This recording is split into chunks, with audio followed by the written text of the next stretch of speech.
I'm just going to now read briefly my talk as swiftly as possible. So I am going to speak about being buried alive under impunity, narratives of torture survivors from the Punjab. We honour the countless survivors and those who were disappeared.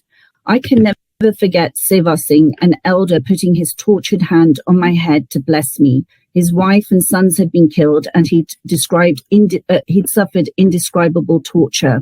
The second you encounter survivors as a researcher in the field, you cannot go on seeing the world in the same way. And now the voices of survivors outweigh a noisy world for me, as I realize these voices drown out very fast. We began Project Taran in 2002 to help torture survivors in the Punjab with an open door policy, some savings, a promise not to invade people's spirit of survival. We were so moved by the stories that we just couldn't leave without helping them. We were the first medical project for widow survivors, as Justice A.S. Bance, PHRO, kindly recognised. Based subconsciously on social libertarian principles and Sikh spiritual practice to try to serve anonymously and practically, our goal was to stay as practical as possible in the field.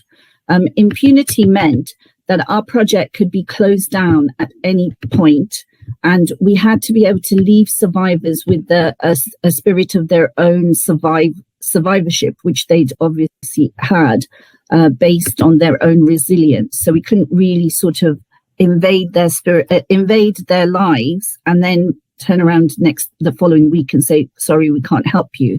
Now, the problem with working in impunity is that you can be stopped at any time, as I've said, but you can't openly advertise either.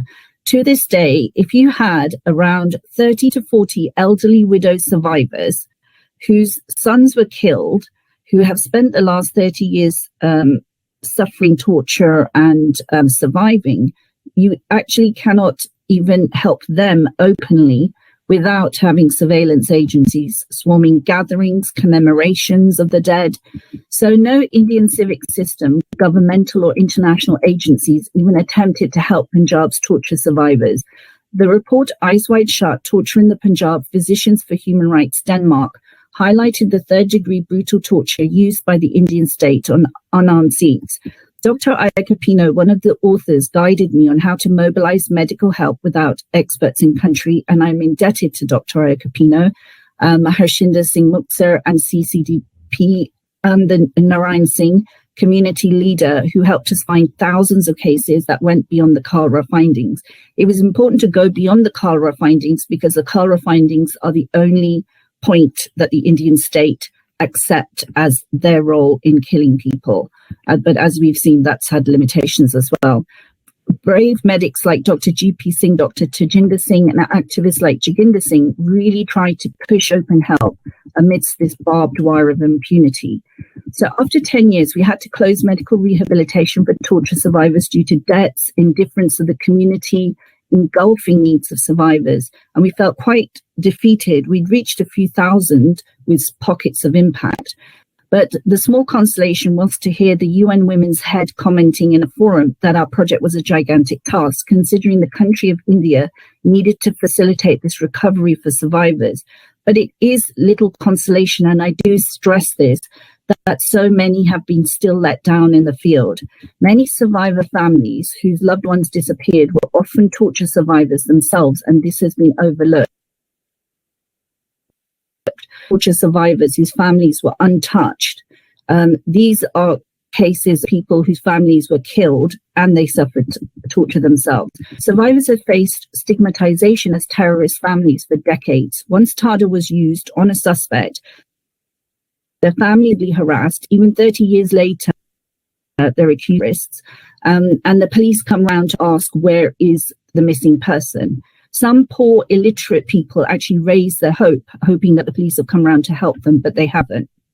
Widow survivors faced forced displacement, repeated homelessness for up to 8 years in cases with no shelter due to fear. India has never enabled an official humanitarian route into the region, and it has let survivors down severely, as we shared with UN Women Vrindavan through Dr. Giri. Survivor testimonials show that they suffered vicarious trauma such as being forced to watch others being tortured, killed, suffering electric shocks, being beaten or facing abduction. Victims were also often subjected to forced nakedness, and as Scott Allen has noted, medical evidence shows that forced nudity in imprisonment is comparable sometimes to rape because it carries that implicit threat of rape and mutilation. This has scarred survivors, and rape has been under-researched. Male rape was common in interrogation centres using batons and objects. The narratives of heroism of survivors has really become acceptable to the community narratives and continue to dominate. A survivor shares that my daughter was tortured badly, she was hung, and so was I. We were later thrown in Firozpur Central Jail once Tada was put on us. But my sister and daughter were taken by the police, raped, tortured, and it was senseless. H. Kaur was tortured and raped in front of her father. He was tortured in front of her. They were accused of feeding militants, even though they were held at gunpoint, and she suffers agoraphobia to this day.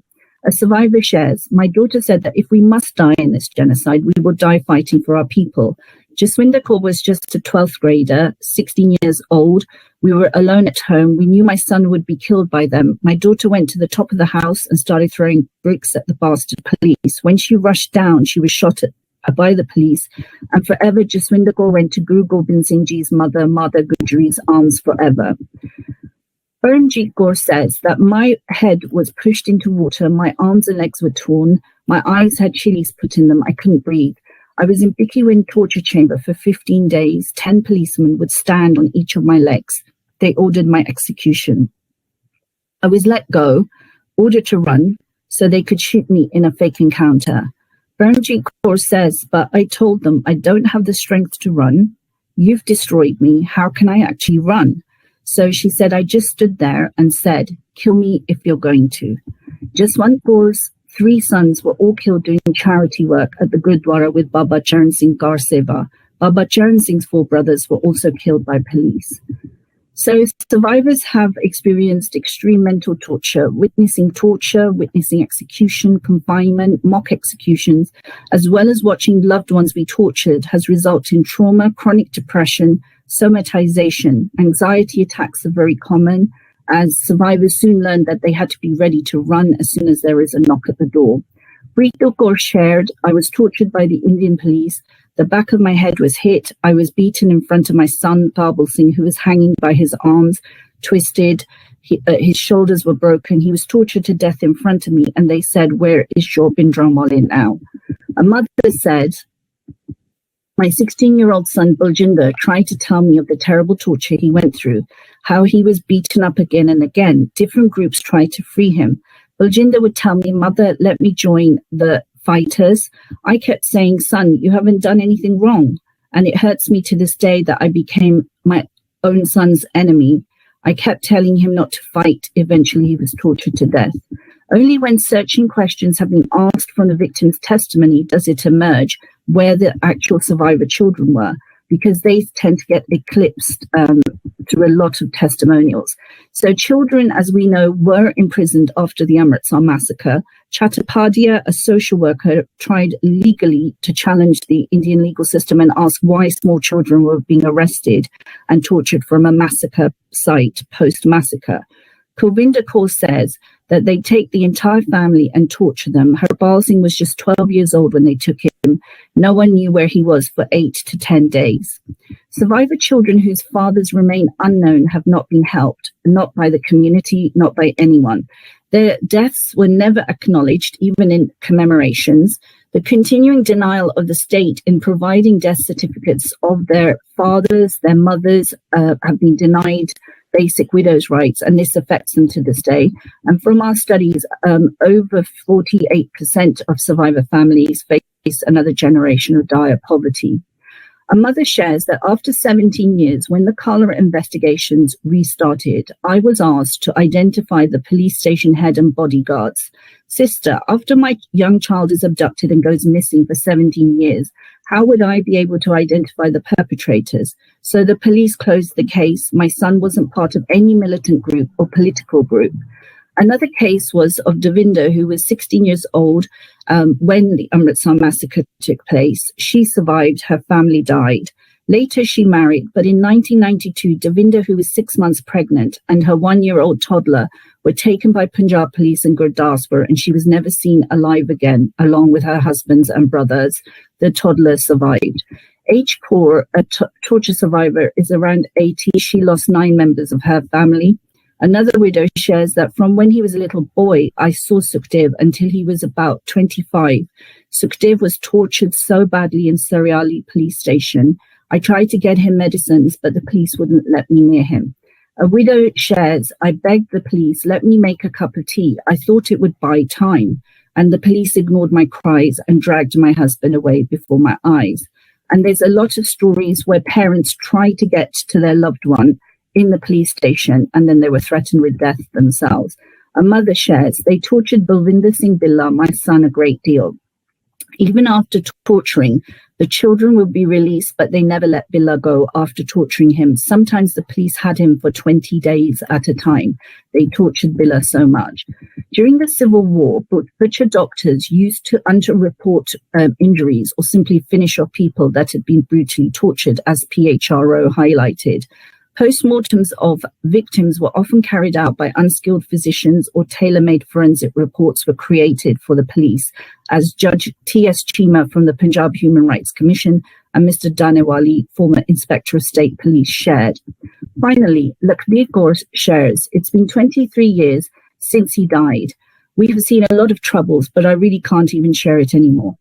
What we witnessed through the Taran project was the spirit of survivors it was so indomitable. Despite suffering terrible levels of torture, as Dr. Amy Law discovered years ago, the use of their spiritual heritage from Sikh history seems to have helped them challenge this third-degree brutal torture. And this area is an area of interest for further research. Finally, I would just like to raise another area which could be an interest of in terms of a peace project for the Punjab, and that is to look at the also not just the survivor narrative, but also look at the dissident narrative. So the criminalizing of political separatists of Khalistan in India from 1984 continues to this day. This area is very important to understand the potential for peace in the region.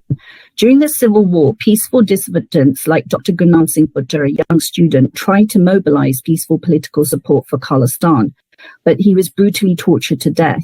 Dissidents historically even gained power as MPs elected from jail during the Civil War, like Maan, Bimla Kaur Khalsa, who became MPs for the Khalistan dissidency, but they still faced harassment. Now, post-conflict, there's been continuing patterns of criminalizing dissidents. There's been a worldwide commitment by various political groups of the Khalistan process to stick to the political process in the last 30 years. 20 years. India continues, however, to propagandize security threats, and the lack of political voice and the lack of political space for Khalistan, the actual genocide denial that India has gone into, the impunity and the lack of Indian state action for survivors, as well as stopping attacks on Sikhs and Sikh holy places, threatens future peace as well. Human Rights Watch condemned the use of torture in Barapin's case, as his extradition was from the USA to India on the basis of no torture. Barapin had just stood in in a political seat in the Punjab in the SGPC as a voice of dissidency when he was arrested and tortured. The torture methods still involve third-degree torture, traumatization, and religious burning of religious symbols, turban, ganga, the sacred comb, stripping the person naked, burning pictures of Bindramole. The criminalization of dissidents as they try to engage in social community issues really needs to be researched further. Because when what has been noticeable are patterns of when they're trying to raise a voice, say, on the exploitation of farmers. In 2005, Bittu, Barapind and Azad, who are known dissidents, were arrested and tortured. The arrest and torture of Sikh youth is also a very worrying factor, because they are trying to raise their voice against state-sanctioned religious violations, or their outrage against Hindutva RSS fascists who have openly used racist rhetoric or genocide denial claims. impunity, the lack of justice for survivors, and all of this becomes a melting pot for a lot of criminalization that the Sikh youth in Punjab face. You rarely have incidents, and I can stand to be corrected, of RSS Hindutva fascists who have incited violence or used racist rhetoric actually being arrested, let alone prosecuted. And this is highlighted in the film Out Justice too. Sikhs as a minority don't benefit from a power of expression in how their religious symbols are being used. For instance, you had Rajnath Singh, Defence Minister, using the Sikh flag at the border for the Sikh Regiment of India. But when you have a young person who puts the Sikh flag on the Red Fort being a symbol of political power in Delhi at the time of the recent farmers' protests, this is seen as a seditious act of treason, and he was threatened with torture. This area needs further research because, as Justice Band said, it is not peace that you see in the Punjab, it is the silence of mass graves. We request, finally, your solidarity in bringing a Truth and Reconciliation Commission to the Punjab and to The Hague, if possible, and to Barcelona. A widows' tribunal to the West with survivors who are still alive while time is on our side. Please do join our voice in trying to get justice for these enforced disappearances. Many thanks.